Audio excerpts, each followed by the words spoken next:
कब्र खोदने की बात चल रही है। मैं कहता हूं आप शाहजहां की भी खोद दीजिए, अकबर भी खोद दीजिए। अगर उसके खोदने के बाद इन लोगों को अगर बैंक और रेलवे में नौकरी मिल जाती है तो खोल दीजिए।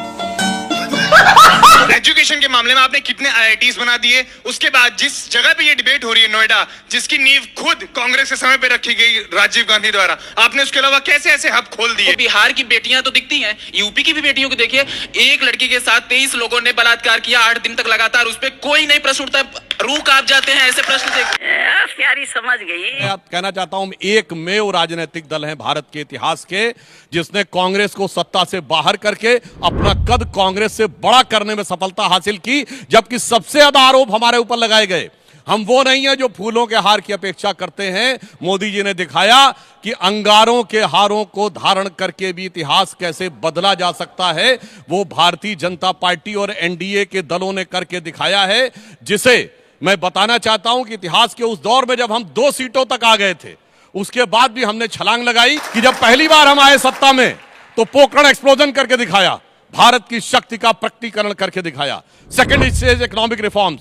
और जब दूसरी बार हम सत्ता में आए तो एक दौर था भारत में कोई आता था घुस के मार के चला जाता था, अब हम जाते हैं घुस के मार के चले आते हैं। ये हमने परिवर्तन करके दिखाया। प्रियंका चतुर्वेदी मानती हैं कि बीजेपी को राज्यों में हराना मुमकिन है, कैसे बताइए। ये कह रहे हैं राज्य सरकारों में राज्य सरकार जीतना नामुमकिन है। बिल्कुल मुमकिन है, क्योंकि इसलिए मुमकिन है क्योंकि हमने इनको लोकसभा में भी कर दिखाया है। 240 पे सिमट कर दिखाया है जब वो मांग कर रहे थे 400 सीट की। खुद नरेंद्र मोदी जी 400 सीट की मांग कर रहे थे, पर आप लोगों ने, जनता के मन ने और जनता के वोट ने उनको 240 पे लाकर खड़ा कर दिया है। मैं ये मानती हूं कि राज्य सरकारें क्या होती हैं, उनकी जिम्मेदारी क्या होती है कि जनता के हाथ में काम हो, हमारी महिलाओं के पास सुरक्षा हो, जो भ्रष्टाचार हो रहा है भ्रष्टाचार का अंत हो, जो हमारे किसान भाई हैं जो आज तक अन्नदाता रोड पे हैं उनकी सुनवाई हो। हम यही चाहते हैं कि आज पर कैपिटा इनकम की, ये जीडीपी की बात करते हैं, हम पर कैपिटा इनकम की बात करते हैं जो लगातार गिरता जा रहा है। हम नहीं चाहते हैं 80 करोड़ लोगों को आप मुफ्त के राशन के बारे में बार बार बात करें। हम चाहते हैं ये 80 करोड़ लोगों के हाथों में रोजगार के माध्यम बने, वो सक्षम बने, वो प्रबल बने। बीजेपी के जीतने की वजह यही है क्योंकि ये लोग कर रहे हैं राम काम। हम राम राज लाना चाहते हैं जहां पे महिला सशक्तिकरण, जहां पे सबकी आर्थिक स्थिति बराबर हो। और आपको पता है कि ये विपक्षी क्यों हार रहा है? वो अपनी नासमझी से हार रहा है। ना इनके पास नेता है, ना इनके पास नेतृत्व। आने वाले चुनावों की बिहार और बंगाल, ये पुराना समीकरण जो बिठा रहे ना जाति वाला, अब जाति का कार्ड नहीं चलेगा, अब चलेगा खाली काम और चलेगा खाली राम। मैं यहाँ पे, मेरा नाम मोहम्मद तौकीर आलम है और इस हाउस के मैं विपक्ष में बोलने के लिए खड़ा हुआ हूँ। और जैसे ही मैं खड़ा हुआ तो मुझे टोपी दे दी गई, जैसा कि मैं बीजेपी के अगेंस्ट बोलता हूँ, क्योंकि बीजेपी सबको टोपी देती है। जैसे हमारे नेता ने शुरू किया था कि राम के नाम से होते हैं, तो हम लोग बिल्कुल उसी आराध्य को मानते हुए ये शुरू करना चाहते हैं और सर को टैकल करना चाहते हैं। सर ने जैसे कहा कि हम लोग 75 वर्षों में कभी स्टैंड को नहीं बदला और उन्होंने शुरुआत ही की जम्मू कश्मीर से, तो मैं उन्हें बताना चाहता हूं कि सर आपने जम्मू कश्मीर में इससे भी शुरुआत की थी कि आपने पीडीपी के साथ सरकार बनाया था और फिर ये कहा था कि हम लोग स्टैंड नहीं बदलते हैं। दूसरी चीज, जिस तरह से इफ्तार पार्टी का आयोजन हो रहा है और जिस तरह से नीतीश कुमार ने इफ्तार पार्टी के बैकग्राउंड में लाल किले का ये दिखाया तस्वीर, उससे ये कहना चाहते हैं कि प्रधानमंत्री पद के लिए भी बीजेपी में एक लड़ाई हो रही है और वो ये तय नहीं कर पा रहे हैं कि अब बीजेपी कौन होगा। तो मैं यही कहना चाहता हूं, मैं नीली गमछी के साथ यही कहना चाह रहा हूं कि एक बार फिर नीली गमछी वाले ये दिखाएंगे, मिले मुलायम काशीराम, हवा में उड़ गए जय श्री राम। अभय जी ये बताइए कि कांग्रेस का लक्ष्य क्या है? सत्ता में पहुंचना जीतकर या बीजेपी को हराना? सिर्फ सत्ता के भोग के लिए नहीं, आज भारतीय जनता पार्टी क्या कर रही है। मुझे दुख होता है, मेरे देश के प्रधानमंत्री एक प्रांत में जाते हैं और कहते हैं 70,000 करोड़ रुपए के घोटाले का आरोपी, और तीसरे दिन वो भारतीय जनता पार्टी का गमछा डालकर भारतीय जनता पार्टी में खड़ा होता है। वो कहते हैं भाग मुकुल भाग, सीबीआई आ रही है। 3 दिन बाद वो मुकुल भारतीय जनता पार्टी में शामिल हो जाता है। शुभेंदु अधिकारी, हेमंतो बिस्वा शर्मा, असम जाते हैं, एक बुकलेट निकालते कि लुई बर्जर केस का आरोपी है हेमंतो बिस्वा शर्मा, ये कालांतर तक जेल में रहेगा, जेल नहीं जाता है, वो शामिल हो जाता है भारतीय जनता पार्टी में। तो ऐसे सत्ता का भोग का क्या लाभ जब हमारे युवाओं के रोजगार के अवसर को वो जेब का सवाल पूछते हैं तो वो औरंगजेब की बात करते हैं। ऐसी सत्ता की आवश्यकता नहीं है। इसलिए व्हाट्सएप यूनिवर्सिटी जाके पहले चेक किया अब करिए, रुकिए। उसके बाद बताइए। अब रुकिए, न्यूक्लियर अब और रुकिए। इन्होंने कहा प्रतिबंध इन्होंने सुधांशु हटाए। जी। साहब मई 98 में हमने पोखरण विस्फोट किया, क्या बात करते अरे मार्च 2000 में बिल क्लिंटन भारत के दौरे पे आए, अरे पौने हल्ला 2 बोल साल में दिया, हटवा दिया हमने हल्ला बोल प्रतिबंध। दिया दोनों ये ने, बच्चों हल्ला ने बोल देखा है हल्ला न्यूक्लियर बोल पावर, दिया। अब न्यूक्लियर सर, पावर सर। का तो पता नहीं, नकल पावर बना दिया ठीक इन्होंने। है। बीपीएससी का स्कैम, कांस्टेबल भर्ती का अब स्कैम। आप दोनों बताइए एक एक लाइन में क्यों? मैम चाहे पार्टी कोई से भी हो, लेकिन उन्होंने काम किया है, बीजेपी पार्टी ने काम किया है, क्या किया है? राम मंदिर बनवाया है, इतना बड़ा काम किया है। जानबूझ के लिया था क्या नीला गमछा? जो देश के लिए काम कर रहा है हम उसके साइड है। जैसे धारा 370 हटाया। तुम लोग डटे हुए हो कि नहीं हो बाकी? हाँ, तुमने मुझे शुरू में कहा था इम्पैक्ट ज्यादा होगा। चलिए ठीक है, आप दोनों भी आइए, यहाँ गमछा रखिए, ताली बजाइए भाई, आपकी तरफ जा रहे हैं। गमछा ले लीजिए, लाल गमछा। हाँ? मैम जो देश के लिए काम करेगा हम उनके साथ हैं। धारा 370 इस देश के लिए आवश्यकता थी, इसलिए हम उनके साथ हैं। अभी ये लोग जा रहे हैं, पक्ष बदल रहे हैं। अभी इनसे पूछता हूं, अभी वो कह रहे हैं सांस्कृतिक धरोहर के खोदने की बात होती है, आज कब्र खोदने की बात चल रही है। मैं कहता हूं आप शाहजहां की भी खोद दीजिए, अकबर भी खोद दीजिए। अगर उसके खोदने के बाद इन लोगों को अगर बैंक और रेलवे में नौकरी मिल जाती है तो खोल दीजिए, हम खोदेंगे, हम जेसीबी खोदेंगे।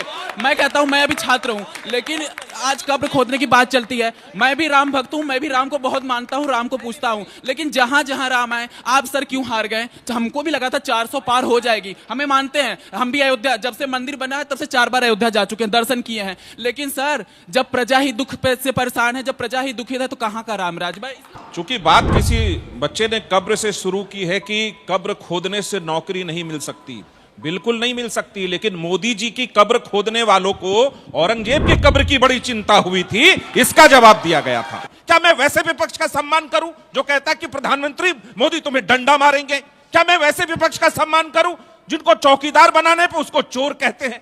क्या मैं वैसे विपक्ष का सम्मान करूं जो बिहार जाते हैं दलित गाते हैं और गुजरात पहुंचते कहते हैं दलित ब्राह्मण के चक्कर में बेकार फंस गए, मुसलमान के चक्कर में ओबीसी छोड़कर चला गया? तेजस्वी यादव की पार्टी का समय मोशन के विपक्ष में शुरू होता है। अब देखिए, ठीक है कि हमारे विरोधी जीत रहे हैं, लेकिन हार के बाद ही जीत है, जिंदगी की यही रीत है। अभी हमारे जेडीयू के भाई बोल रहे थे, अपने पार्टी का, अपने नेता तक का नाम नहीं लिया, ये हैसियत हो गई जेडीयू की, ये बीजेपी में विलय करना ही बाकी रह गया। नीतीश कुमार अभी हिंदुस्तान में अब किसी चीज पर अगर चर्चा होती है लोकतंत्र में, तो हमारे सभी जज बैठे हुए, सब हमारे नौजवान बैठे हैं, तो चर्चा होनी चाहिए रोजगार पर, रोटी पर, कपड़ा पर, महंगाई पर, मकान पर। लेकिन चर्चा क्या होती है? हिंदू, मुसलमान, भारत, पाकिस्तान। लेकिन यहाँ 2 करोड़ नौकरी 20 करोड़ कहाँ है ये बताने के लिए तैयार। महंगाई क्यों रोज बढ़ती जा रही है ये बताने के लिए तैयार नहीं है।